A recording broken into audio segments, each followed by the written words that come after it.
1. Hello, I'm Kate from Student Affairs. We mainly deal with issues like accommodation, and we can help out if you need information on counselling services offered by the university. The Student Affairs offices are located on level 2 of this building, and we are open from 8:30 to 5:30, Monday to Friday. 2. OK, I have an announcement about access to the library. Due to some building work, the library will be closed until next Thursday. It will open again at 9 a.m. that morning. 3. If you're planning to travel by bus or take a train anywhere, you should think about getting a student travel discount card. This gives you 20% off most fares. The discount cards are available from the Students' Union. Just ask someone at the main desk for an application form. 4. It's important that you have access to a doctor during your time at the university, so please make sure that you register with the University Medical Service. Their offices are in the Taylor Building. That's the one opposite the Students' Union. The medical service staff would prefer it if all students could register before the 28th of September. Thanks. So, we're ready to take questions now. Can I just ask you, before you ask your question, to just give your name first? So, lots of people with their hands up. Yes. Hi, my name is Jack from China. I'd like to know, is there free internet access everywhere on the campus? Not absolutely everywhere, unfortunately, but we do have wireless in most main areas. Certainly in your room, in the Students' Union, in the library, and also in your department building.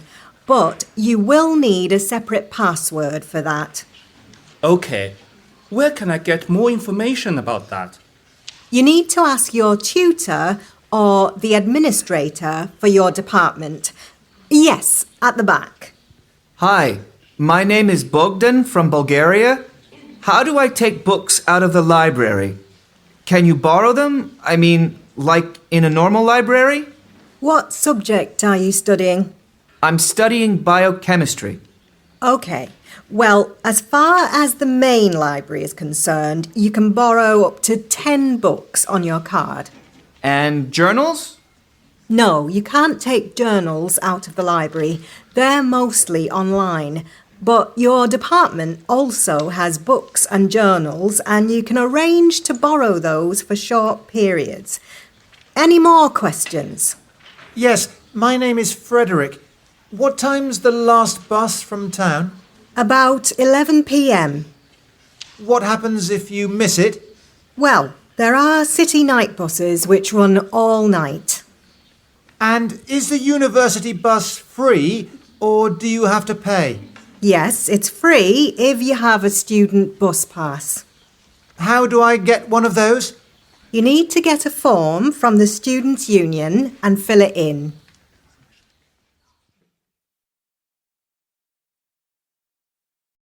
How was your maths lecture on Tuesday? It was interesting, actually.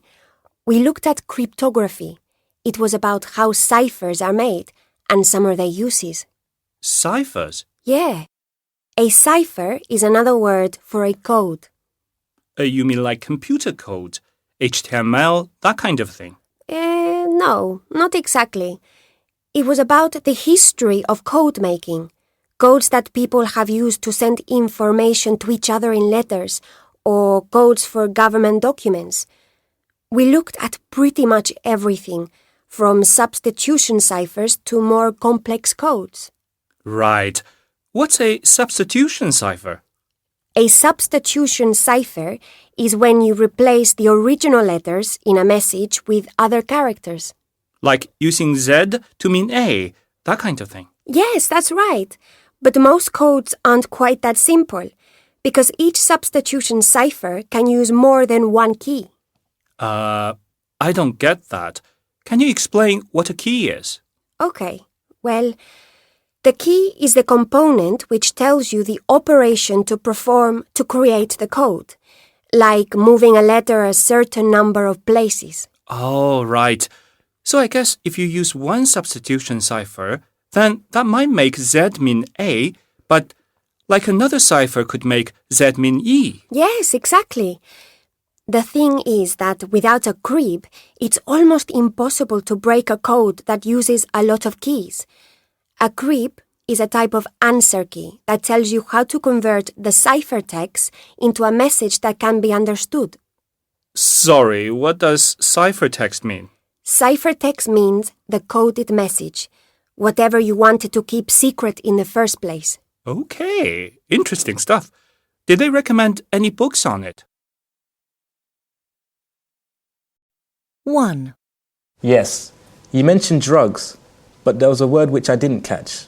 Performance something. 2, What does that mean?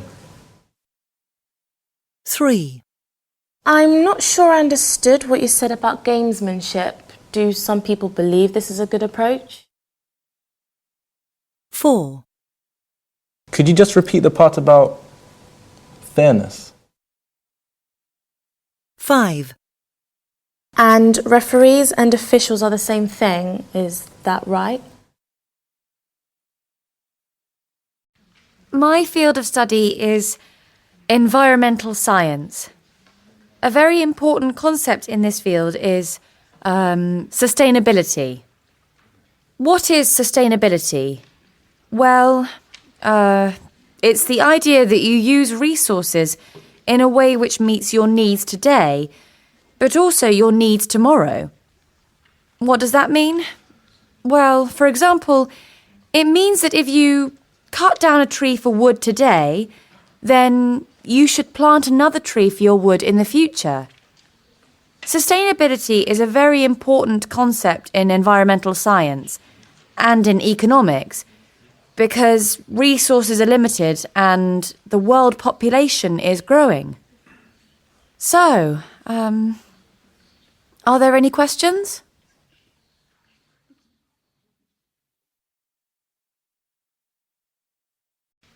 Okay, so today I'm going to talk about the cost of food and fuel and some of the effects that rising fuel prices have on food production and consumption.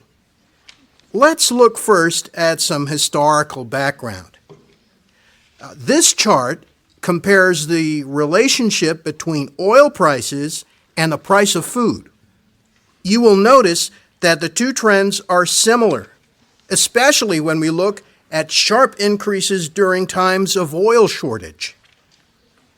Okay, so let's take oil first. As you can see from the graph, oil prices increased at a faster rate in 2006. But then, if you look here, you can see an increase in food prices where they began to follow the trend. Okay, let's look at this in more detail. Here we can see a table showing the main food commodities. Again, you can see the sharp increases in cost that are similar to increases in fuel prices.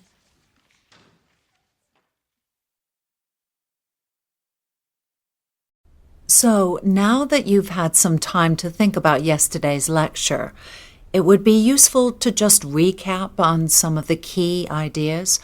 Sarah, could you comment on the two stances presented in the lecture, the ecocentric and technocentric views? Well, okay. It seems to me that the technocentric view is probably right.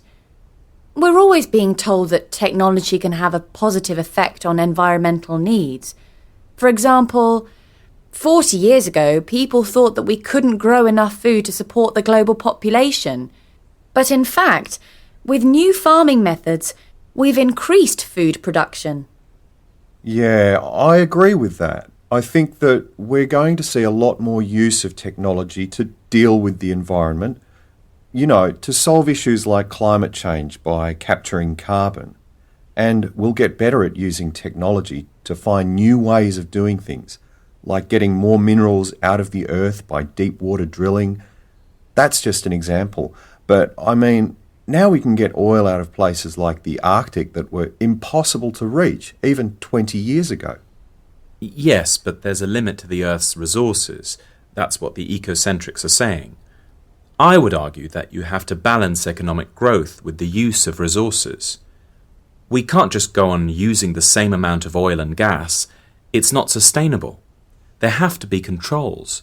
I mean, these are finite resources. No, I don't agree. We're already seeing that technology increases access to oil reserves. Why not other resources too? And why shouldn't people in the developing world have the same opportunities as people in developed countries?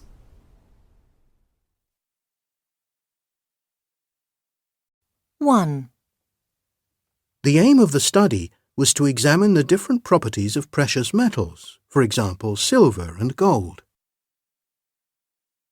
2. Professor Shackelford has a PhD in materials science from the University of California. 3. Most students have studied 4 years of science already, that is to say, physics and chemistry. So I'm going to be following up on last week's lecture. I'm going to summarise the main points, and I also have some references for further reading about the topic. Okay, today I'd like to talk about names and their cultural importance.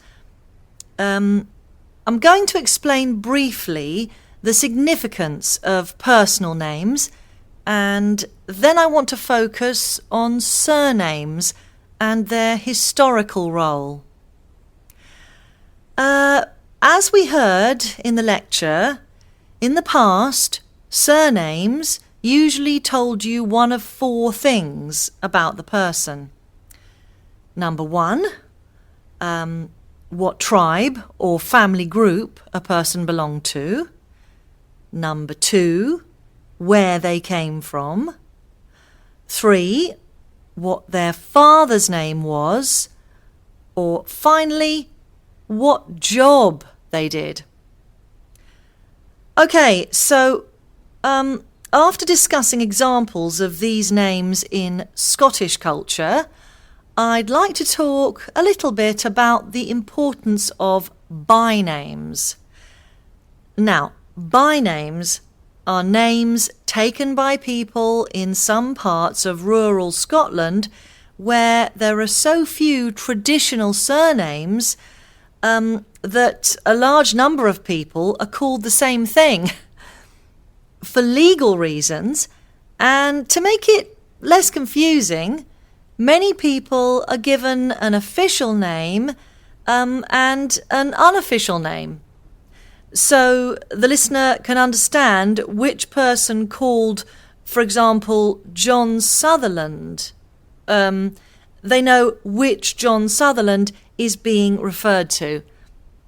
Okay, and then finally, in my conclusion, I'll explain why nowadays the meaning of names is less culturally important. But names are more important for administrative reasons, for voting, for work, for travelling to other countries, and so on.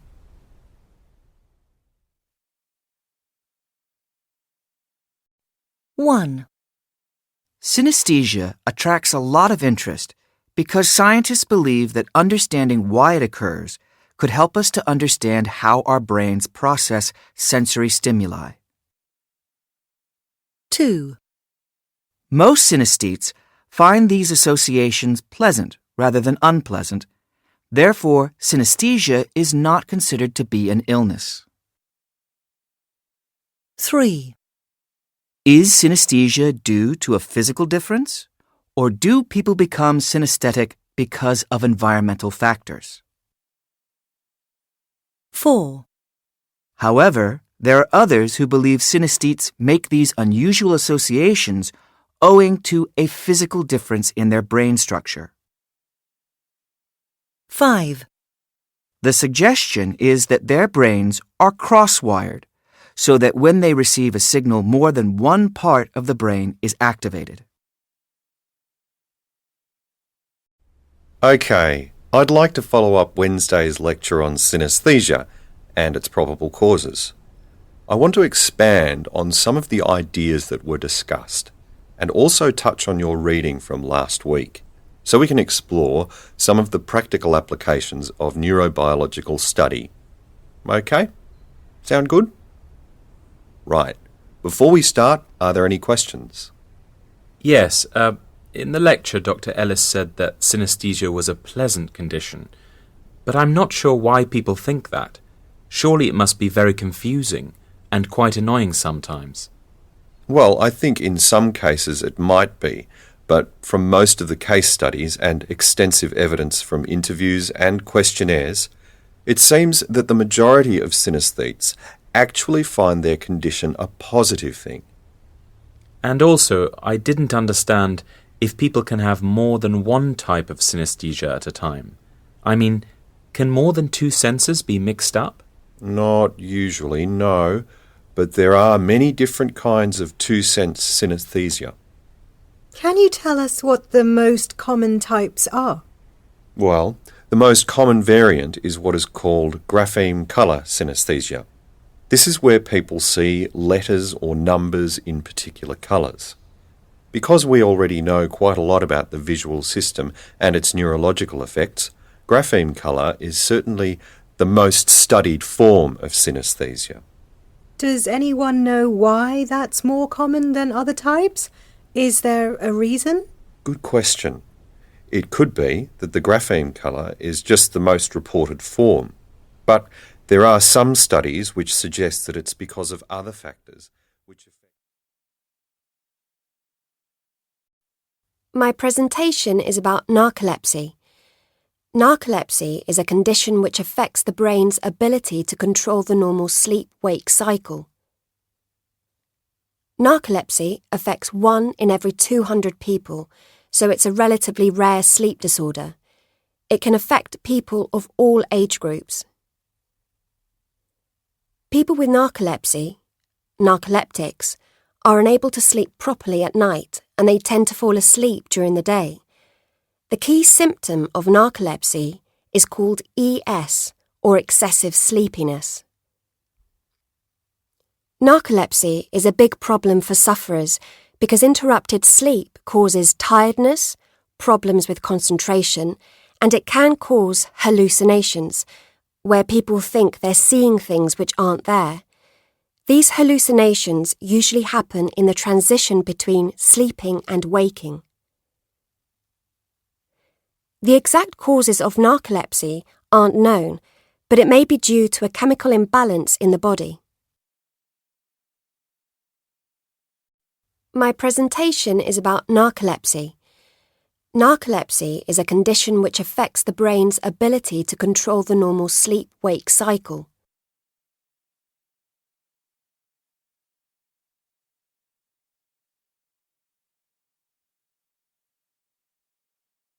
Narcolepsy affects 1 in every 200 people, so it's a relatively rare sleep disorder.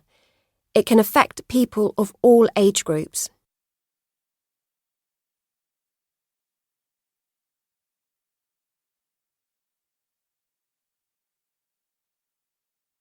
People with narcolepsy, narcoleptics, are unable to sleep properly at night and they tend to fall asleep during the day.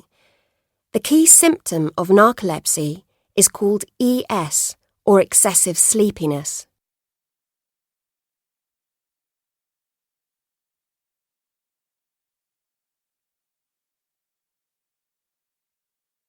Narcolepsy is a big problem for sufferers because interrupted sleep causes tiredness, problems with concentration, and it can cause hallucinations, where people think they're seeing things which aren't there. These hallucinations usually happen in the transition between sleeping and waking.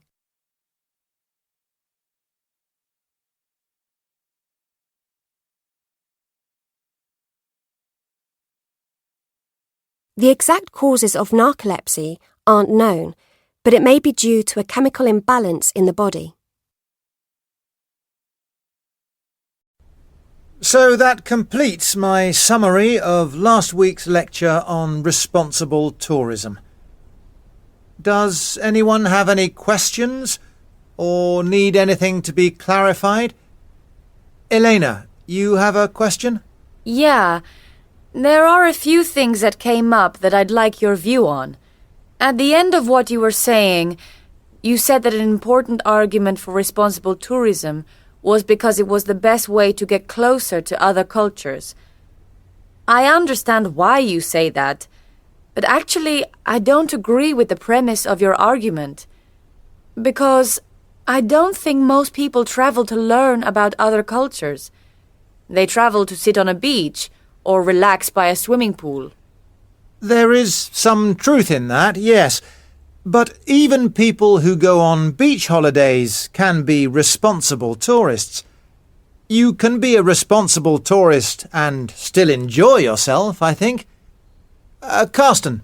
Okay, so the problem I have with the responsible travel argument is that in the end it's saying just don't go on holiday at all. Don't fly, don't go abroad, just stay at home, you know? Well, I realise that it might look like that, the anti-holiday argument, but actually responsible tourism encourages travel.